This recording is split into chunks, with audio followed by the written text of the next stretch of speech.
All right, so sorry we cut out of Amitoji. It didn't look like he was doing any yoga. It looked like he was doing a kickboxing session or about to. That's because Prime Minister Modi is speaking in Chandigarh. Let's go across there. एवं हरियाणा तथा पंजाब के राज्यपाल professor Kaptan Singh Solanki जी, पंजाब के मुख्यमंत्री श्रीमान प्रकाश सिंह जी बादल, हरियाणा के मुख्यमंत्री श्रीमान मनोहर लाल जी खट्टर, केंद्र में मंत्रिपरिषद के मेरे साथी श्रीमान श्रीपाद नायक जी, केंद्र में मंत्रिपरिषद के मेरे साथी श्रीमान विजय सांपला जी, चंडीगढ़ के सांसद बहन किरण खेर जी, श्रीमान अजीत सरन जी, डॉक्टर नागेंद्र जी, श्रीमान प्रणव पंड्या जी, सिस्टर शिवानी जी और विशाल संख्या में पधारे हुए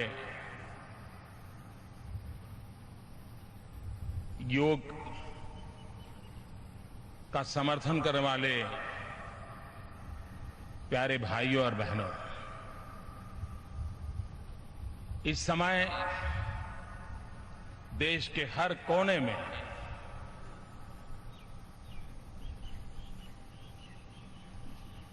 इस योग के कार्यक्रम से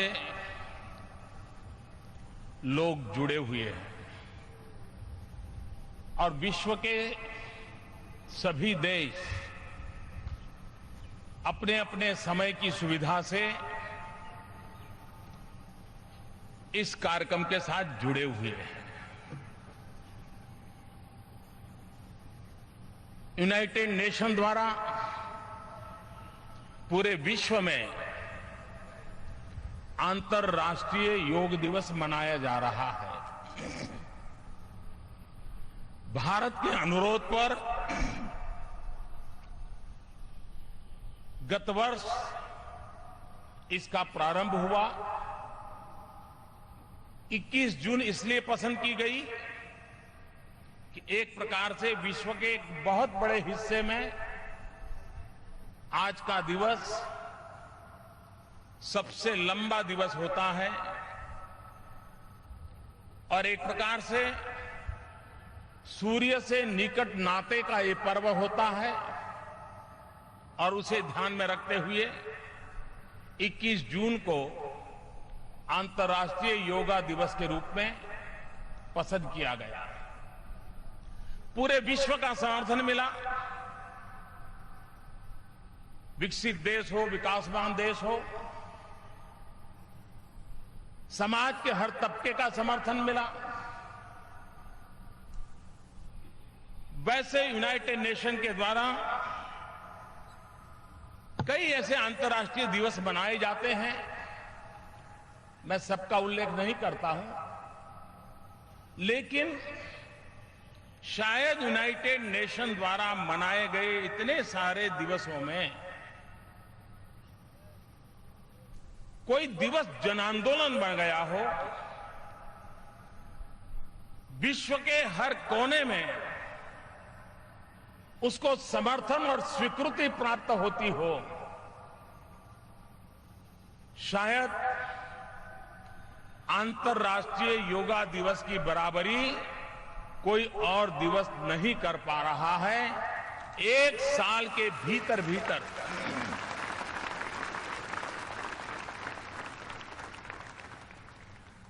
अंतर्राष्ट्रीय अनेक कार्यक्रम होते हैं। यूएन के द्वारा वर्ल्ड कैंसर डे होता है, वर्ल्ड हेल्थ डे होता है, वर्ल्ड मेंटल हेल्थ डे होता है, वर्ल्ड एज डे होता है, अनेक और भी कई हेल्थ को लेकर के भी अनेक दिवस यूएन के द्वारा मनाए जाते हैं। लेकिन यही है जिसका सीधा संबंध हेल्थ के तो साथ है, शारीरिक, मानसिक, सामाजिक तंदुरुस्ती के साथ संबंध है, वो योग आज इतने बड़े पैमाने पर जन सामान्य का आंदोलन बना है। और मैं समझता हूं कि ये हमारे पूर्वजों ने हमें जो विरासत दी है, इस विरासत की ताकत क्या है, इस विरासत की पहचान क्या है, इसका परिचय करवाते हैं। कभी कभी तो मैं कहता हूं, योगासन एक प्रकार से जीवन अनुशासन का भी अधिष्ठान बन जाता है। कभी कभी लोग इसको समझने में उनकी क्षमता की कमी के कारण पूरी तरह समझ नहीं पाते। कभी कभी लोगों को लगता है योगा से क्या मिलेगा। ये पूरा विज्ञान लेने पाने के लिए है ही नहीं। योग क्या मिलेगा इसके लिए नहीं है। योग मैं क्या छोड़ पाऊंगा, मैं क्या दे पाऊंगा, मैं किन किन चीजों से मुक्त हो पाऊंगा, ये मुक्ति का मार्ग है, पाने का मार्ग नहीं है।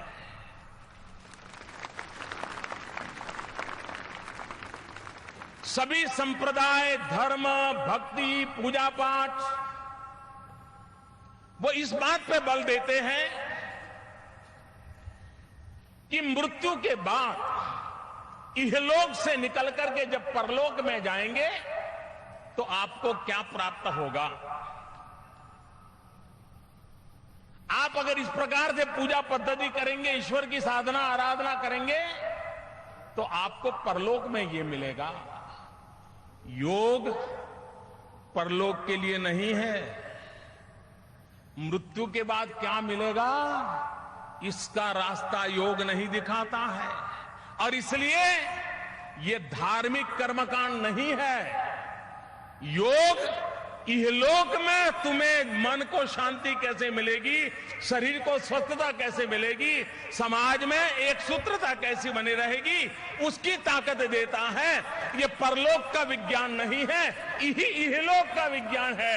इसी जन्म में क्या मिलेगा, उसी का विज्ञान है।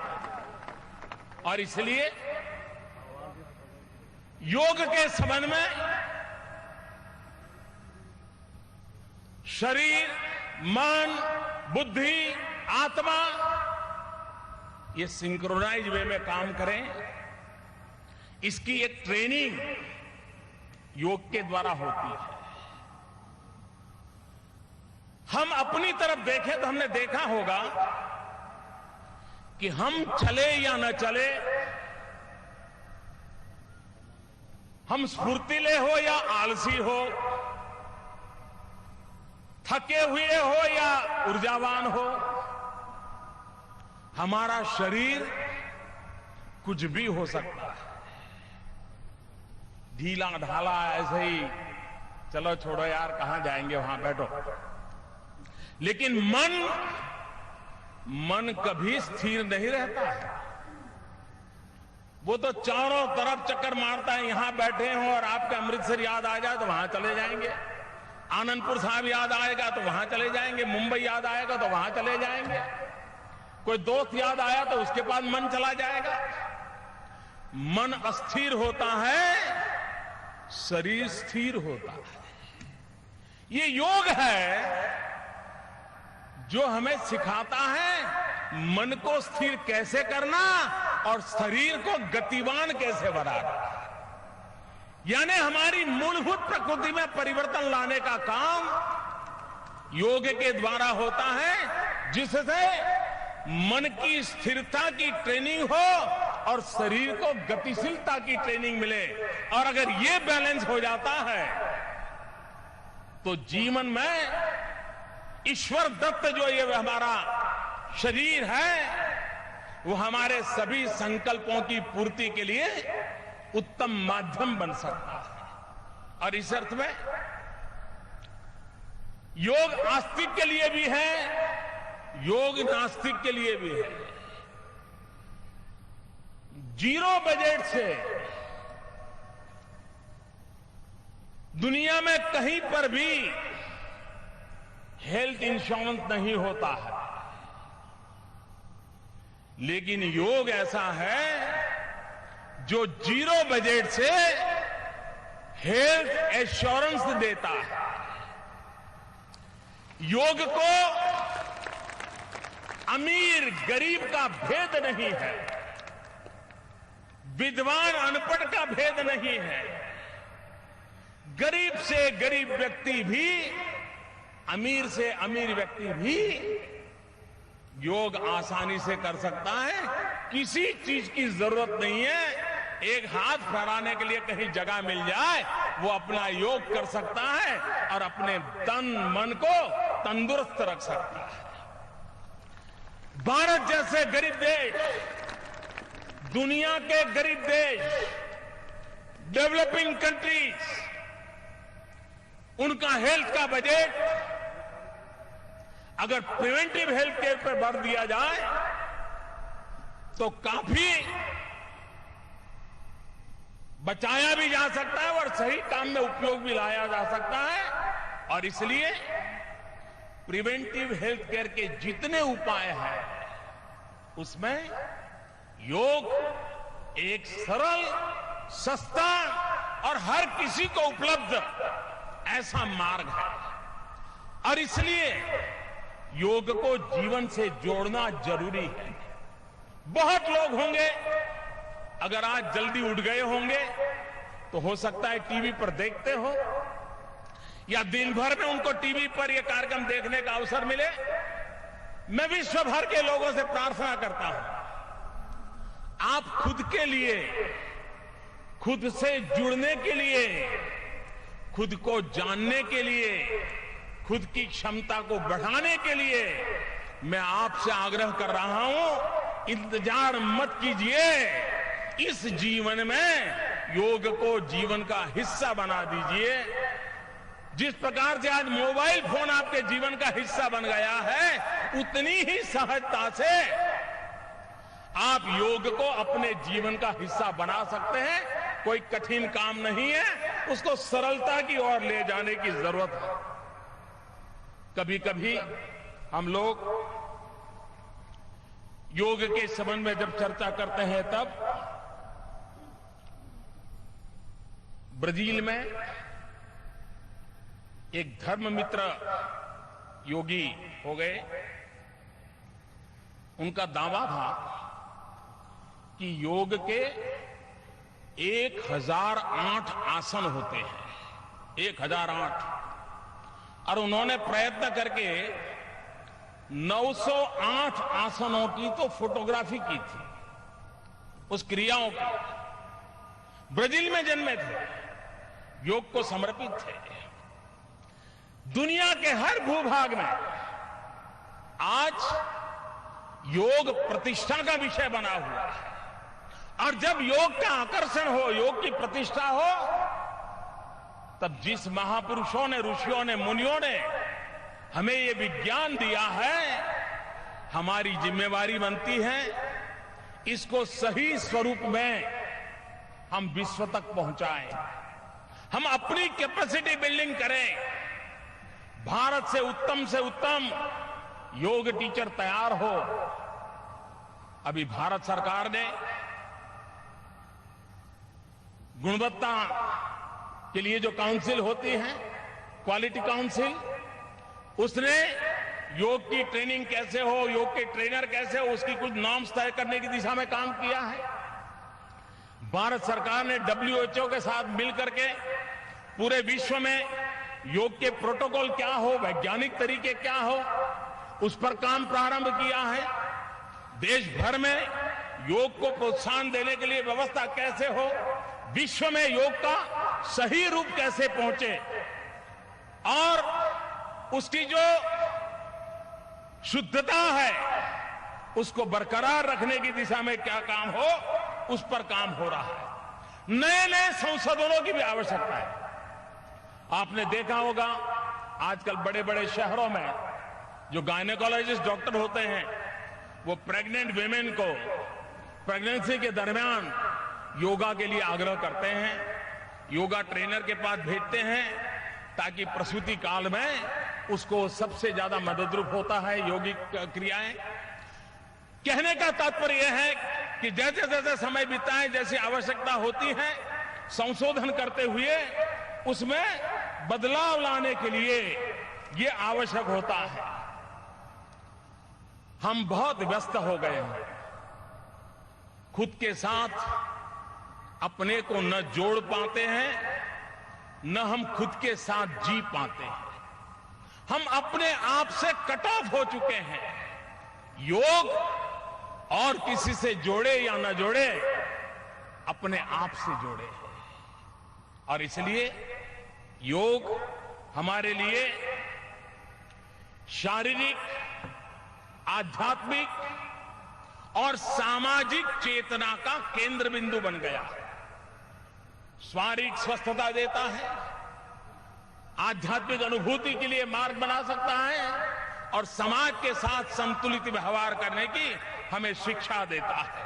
और इसलिए मैं चाहूंगा कि इस योग को विवादों में डाले बिना जन सामान्य की भलाई के लिए और इहलोक की सेवा के लिए, परलोक की सेवा के लिए नहीं, परलोक के लिए संप्रदाय है, धर्म है, परंपरा है, गुरु महाराज है, बहुत कुछ है। योग इहलोक के लिए क्षमता बढ़ाने के लिए है और इसलिए हम अपने आप को योग से जोड़े। सब लोग अपने आप को योग को समर्पित नहीं कर सकते, लेकिन खुद को जुड़ने के लिए योग से जुड़ना एक उत्तम मार्ग है। मुझे विश्वास है कि हम इस दिशा में आगे बढ़ेंगे। आज योग विश्व में एक बहुत बड़ा आर्थिक कारोबार भी बनता जा रहा है।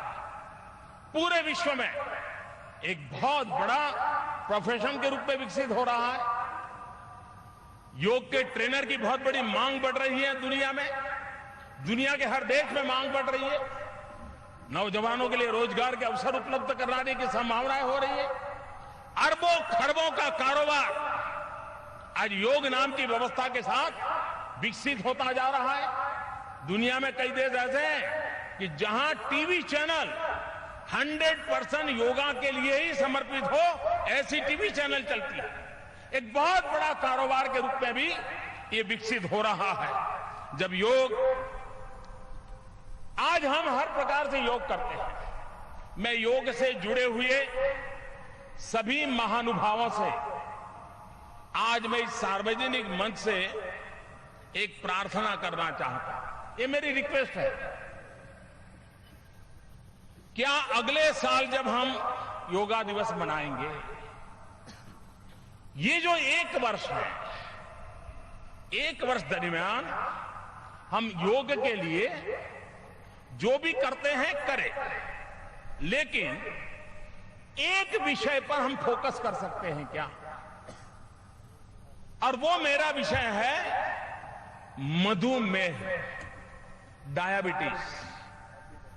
डायबिटीज और योग, सभी योग की दुनिया के लोग, जो भी ज्ञान उनके पास है, तरीके उनके पास हैं, साल भर योग की बाकी चीजें तो चलेगी, लेकिन ये प्रमुख होगा। भारत में डायबिटीज की संख्या बढ़ रही है। योग के द्वारा डायबिटीज से मुक्ति मिले या न मिले, लेकिन उसको कंट्रोल तो किया जा सकता है। हम सामान्य व्यक्ति को मधुमेह शक्ति में, डायबिटीज की स्थिति में कौन से यौगिक उपाय हैं, ये सिखाने का जन आंदोलन खड़ा कर सकते हैं क्या?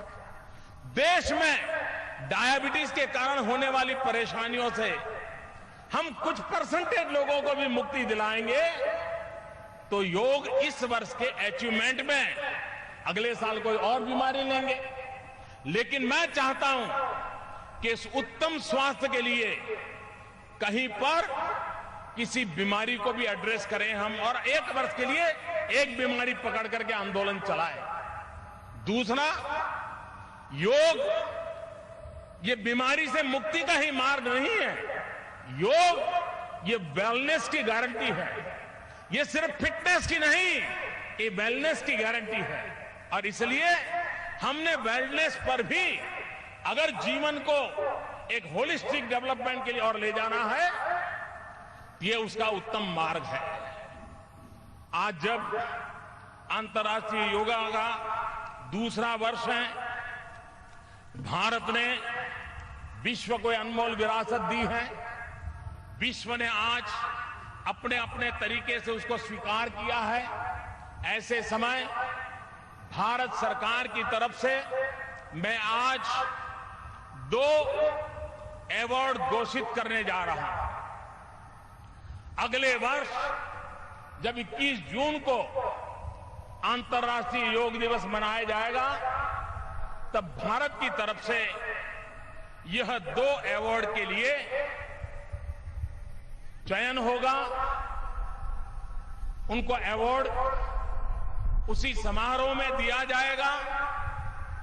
एक अंतर्राष्ट्रीय स्तर पर योग के लिए उत्तम काम हो रहा हो, उनके लिए अवार्ड। दूसरा, भारत में हिंदुस्तान के भीतर योग के लिए जो उत्तम काम होता होगा, उनके लिए अवार्ड। एक अंतर्राष्ट्रीय योग अवार्ड, एक राष्ट्रीय योग अवार्ड। व्यक्ति, संस्था, हर कोई इसमें जुड़ सकते हैं। उसकी जो एक्सपर्ट कमेटी होगी, वो उसके नियम बनाएगी, उसके तौर तरीके बनाएगी, जूरी तय करेगी। लेकिन विश्व भर में जिस प्रकार से अनेक ग्लोबल अवार्ड की वाहवाही होती है, याद होती है, उसका महत्व माना जाता है। हिंदुस्तान चाहता है कि भारत विश्व के लोग जो योग से जुड़े उनको सम्मानित करे, हिंदुस्तान में जो योग के लिए काम कर रहे उनको सम्मानित करे, और ये परंपरा हम आगे बढ़ाएं। धीरे धीरे इसको राज्य और डिस्ट्रिक्ट तक भी हम ले जा सकते हैं, तो उस दिशा में हम काम करने के लिए प्रयास कर रहे हैं। मैं फिर एक बार पूरे विश्व का भारत की इस महान विरासत को सम्मानित करने के लिए, स्वीकार करने के लिए, भारत की इस महान परंपरा के साथ जुड़ने के लिए मैं हृदय से विश्व का आभार व्यक्त करता हूं। मैं यूएन का आभार व्यक्त करता हूं। मैं देशवासियों का आभार व्यक्त करता हूं। मैं योग गुरुओं का आभार व्यक्त करता हूं। मैं योग के साथ समर्पित सभी पीढ़ी के लोगों का आभार व्यक्त करता हूं, जिन्होंने इस परंपरा को बनाए रखा है और आज भी पूर्ण समर्पण भाव से योग की परंपरा को आगे बढ़ा रहे हैं। और जैसे मैंने कहा, 0 बजट वाला है हेल्थ एश्योरेंस, इसको हम एक नई ताकत दें, नई ऊर्जा दें, नई प्रेरणा दें। मैं सभी योग से जुड़े हुए आज इस चंडीगढ़ की धरती पर, मैं अभी बादल साहब को पूछ रहा था कि इस परिसर का, इसका इतना उत्तम उपयोग इसके पहले कभी हुआ है क्या? मैं यहां बहुत पहले आया करता था, मैं चंडीगढ़ में रहता था, करीब 5 साल में यहां रहा हूं, तो मैं भली भांति इन चीजों का परिचित था। तो जब चंडीगढ़ में ये कार्यक्रम बनाने की बात आई, मैंने कहा था कि इससे जगह अच्छा उत्तम कोई परिसर नहीं हो सकता है।